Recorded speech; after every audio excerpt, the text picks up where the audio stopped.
So kailangan ng palitan ng repair kit. So ngayon, ang problema ko, hindi ko pa alam kung anong sukat ang pwede ditong repair kit. Hanggang dito kung anong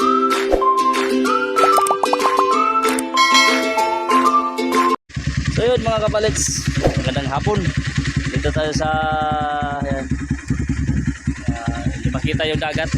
So dito tayo So meron na naman akong i-content ngayon sa part of my Breakmaster front.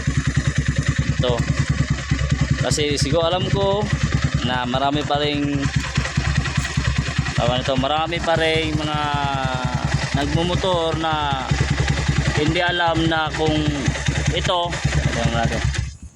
marami pa lang nagmumotor na hindi nakaalam kung ano diferensya, bakit medyo kung napansin natin yung front brake natin medyo, minsan malambot yung hanggang sagad talaga dito, tapos naman matigas pero hindi ko makapit. Ganito yan mga kapalits, sa Breakmaster natin is mayroon siyang to yan, sa loob niyan is mayroong piston, so tawag nila yun is repair kit. So sa akin is oily na. So oily na siya. So tumatagas na yung brake fluid dyan. So malamang sa malamang putok na yung dalawang rubber cap dun sa loob. So kailangan ng palitan ng repair kit. So ngayon, ang problema ko, hindi ko pa alam kung anong sukat ang pwede ditong repair kit. Hanggang dito kung anong makasya. Kasi pag wala akong makita ang kasya is gawin ko siyang conversion. So ngayon kasi sayang kasi yung stock. Kung mayroon kong mahanap nito, kung kasya dito ang XRM, kung kasya dito ang XRM, so try ko. Pero wala talaga akong mahanap.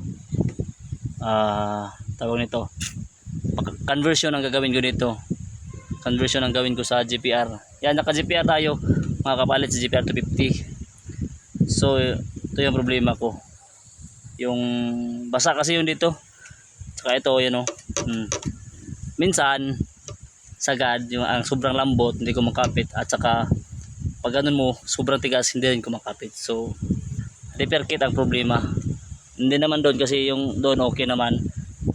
Ito lang talaga yung problema, yung Breakmaster repair kit.